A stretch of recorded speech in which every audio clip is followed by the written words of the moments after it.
Now we get into the main event, and I can't stress how important this is because you got a guy in Nassourdine Imavov who's going to be the home crowd favorite, who's on the come up, right? Got the big finish over Jared Cannonier that moves him up to a different level.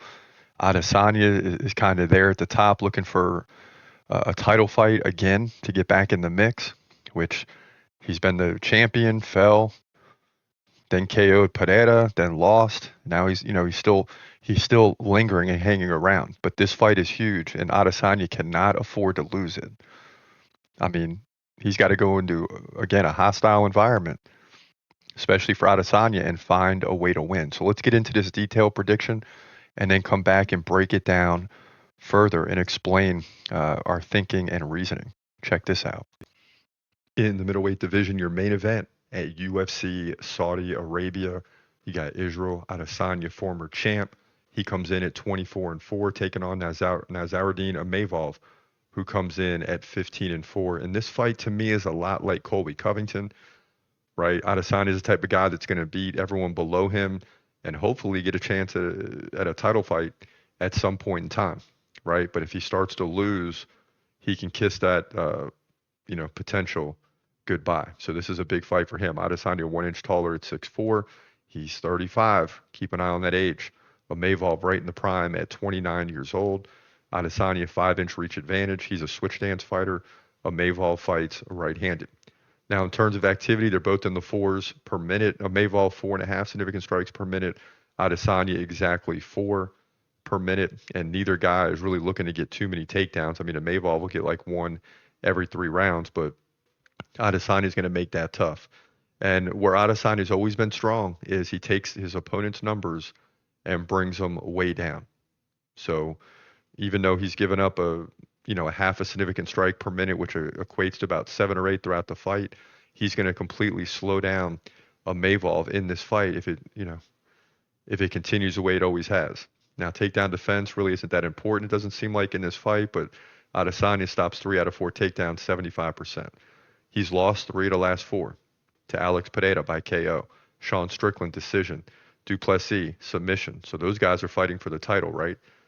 Alex Pereira moved up to light heavyweight, but before he did, Adesanya took the belt back from him with a KO. So people are still talking about that. And Pereira led that fight 49-41 in significant strikes. So the heart of Adesanya is still there. His last 2 losses against guys uh, that had the title at the time. So he's still in the game, ladies and gentlemen. A Imavov 78% takedown defense, that won't matter because Adesanya wants to keep it standing. He's run off 3 in a row. A big one in the last one against Brendan Allen by decision. Another big one against Jared Cannonier, which led to a 4th round KO. And Roman Dolise by majority decision. His last loss was to Sean Strickland by decision. Strickland just dominated that fight.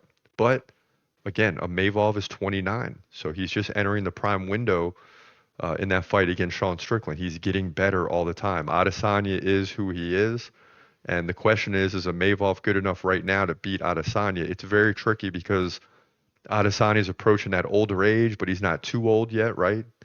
Imavov is not totally in the prime, but he's 29, headed towards 30. He's like right there. It's going to be very interesting. Will there be a changing of the guard? That's the question in this fight. But listen, I got to go with Israel Adesanya. Imavov is good, but I just still don't think he's as good as Adesanya. I think there's a clear uh, difference in this division from the top 4 fighters in Hamza, Adesanya, Dricus, and Sean Strickland. And I still think it's going to stay that way after this fight. I like Adesanya to win this thing by decision. It's going the distance, in my opinion. But either way, maybe Adesanya gets a KO earlier. We'll see. But I like him by decision. Just on the feet, he's going to outclass Imavov and probably win 3-2. It's going to be a close fight, but Adesanya outclasses him, uh, throughout this fight by decision, winning 3 rounds out of 5 to move to 25-4. Big win for him here. Then he's going to cause problems in terms of the next title fight because everybody wants to see Hamza fight for the title. But they're both going to have to wait for Sean Strickland and Dricus du Plessis. So still a lot up for grabs in this division. But yeah, Adesanya wins this one here in the main event at UFC Saudi Arabia. Yeah, so a lot's going to happen over the next 2 weeks, right? Because You just assume this way. You got two big fights. You got Adesanya and Imavov, then you got Duplessis and Strickland. Doesn't really matter who wins these fights, but you're going to have two guys that emerge victorious that are going to be in the discussion. You also got Hamza over here pretty much with a bye, right? He's got a bye to the title fight. So the winner of this fight might just hang out for a while.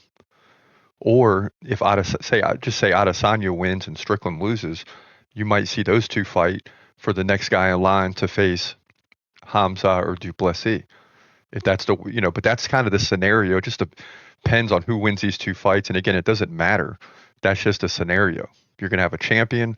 You're going to have Adesanya or Mavov, and you got Hamza with a bye to the top. And if Hamza gets robbed of a title fight, people are going to go crazy. But Dana White at UFC 311, the press conference explained that that's exactly what's going to happen. Is that Hamza is next in line because he's just dominating pretty much everybody minus Usman and Gilbert Burns, who were two very tough fights.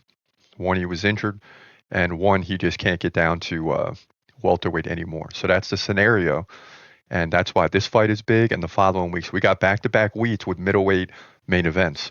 So, I mean, it doesn't get any better than that for sure.